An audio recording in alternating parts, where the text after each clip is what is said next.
இன்றைய செய்திகள். முதலில் தலைப்புச் செய்திகள். பலவந்தமாக பேருந்திலிருந்து இறக்கப்பட்ட தமிழ் மாணவர்கள், எடுக்கப்பட்ட அதிரடி நடவடிக்கை. லண்டன் விபத்தில் ஈழத்தமிழர் உயிரிழப்பு. இலங்கையில் பேருந்து மற்றும் ரயில்களில் சாரதிகளாக பெண்கள், அதிரடி காட்டும் அரசாங்கம். யாழ் சீமெந்து தொழிற்சாலைக்கு அமைச்சர்கள் விஜயம். சாதாரண தர பரீட்சை திணைக்களம் விடுத்துள்ள முக்கிய அறிவிப்பு.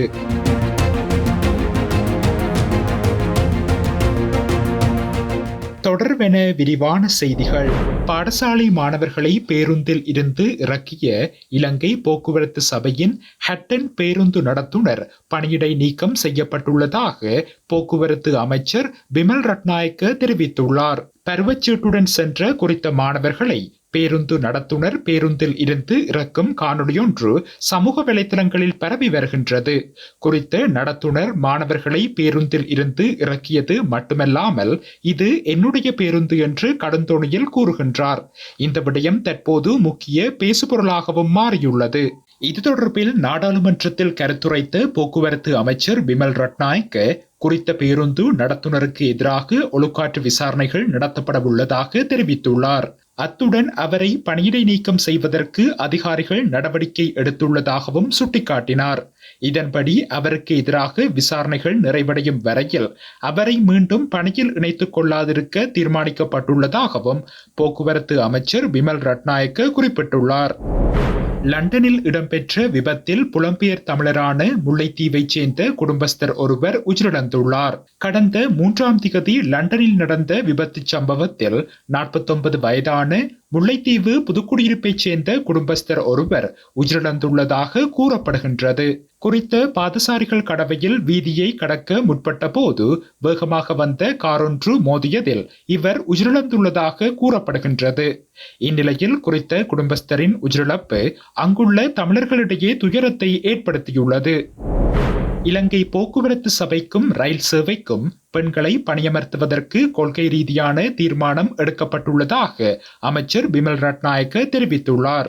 இன்று பாராளுமன்ற விவாதத்தில் பங்கேற்று உரையாற்றிய போது அவர் இந்த கருத்துக்களை வெளிப்படுத்தினார். இது தொடர்பில் மேலும் தெரிவித்த அமைச்சர், நாளை கொண்டாடப்படும் சர்வதேச மகளிர் தினத்தை முன்னிட்டு இலங்கை போக்குவரத்து சபைக்கும் ரயில் சேவைக்கும் பெண்களை பணியமர்த்துவதற்கு எமது அமைச்சரவை அமைச்சர்கள் தீர்மானித்துள்ளனர்.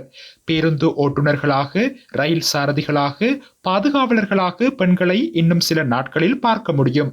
நாளைய மகளிர் தினத்திற்காக இந்த தீர்மானம் எடுக்கப்பட்டுள்ளது. அதேபோல் பாடசாலை பேருந்துகளை பெண்களிடம் ஒப்படைக்க வேண்டும் என்ற கனவும் உள்ளது என அமைச்சர் மேலும் தெரிவித்துள்ளார். யாழ்ப்பாணம் காங்கேசன்துறை சீமெந்து தொழிற்சாலைக்கு இன்று அமைச்சர் குலாம் நேரில் விஜயம் மேற்கொண்டு தொழிற்சாலையை மீள இயக்குவது தொடர்பில் ஆராய்ந்துள்ளனர். 1950களில் ஆரம்பிக்கப்பட்ட இத்தொழிற்சாலை போர் காரணமாக 1990களில் மூடப்பட்டது. அன்று தொடக்கம் கடந்த 35 வருட காலமாக தற்போது வரையில் இயங்கா நிலையில் காணப்படுகின்றது. மீண்டும் தொழிற்சாலையை சீமெந்து உற்பத்திக்கென ஆரம்பிப்பதற்கு பல சவால்கள் உள்ள நிலையில் இன்றைய தினம் அமைச்சர் குலாம் நேரில் சென்று அவை தொடர்பில் ஆராய்ந்துள்ளனர். சீமெந்து தொழிற்சாலையாக அல்லாமல் வடக்குக்கு பொருளாதார பலன் தரக்கூடிய வேறு திட்டங்களை இங்கு செயல்படுத்தலாமா என்பது பற்றியும் இதன் போது கலந்துரையாடப்பட்டது. உரிய ஆய்வுகள் கலந்துரையாடல்களின் பின்னர் மக்களுக்கு பலனளிக்கும் வகையில் இறுதி தீர்மானம் எட்டப்படும் என தெரிவிக்கப்பட்டுள்ளது.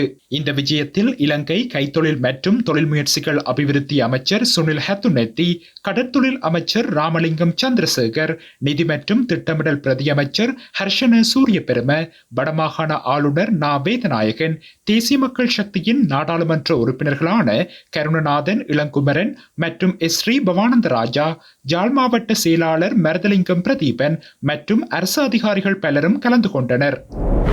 காப்போத சாதாரண தர மேலதிக வகுப்புகள் மார்ச் மாதம் 11ஆம் திகதி நள்ளிரவு முதல் தடை செய்யப்பட்டுள்ளதாக அறிவிக்கப்பட்டுள்ளது. இலங்கை பரீட்சைகள் திணைக்களம் இதனை தெரிவித்துள்ளது. அதன்படி 2024 காப்போத்த சாதாரண தர பரீட்சையுடன் தொடர்புடைய அனைத்து மேலதிக கல்வி வகுப்புகள், கருத்தரங்குகள், பயிலரங்குகள், சமூக அல்லது பிற இலத்திரனியல் ஊடகங்களின் உதவிகள் போன்றவை தடை செய்யப்பட்டுள்ளன. 2024 ஆண்டிற்கான காப்போத்த சாதாரண தர பரீட்சைகள் எதிர்வரும் மார்ச் மாதம் 17ஆம் திகதி ஆரம்பமாகி 26ஆம் திகதி வரையில் நடைபெறவுள்ளமை குறிப்பிடத்தக்கது.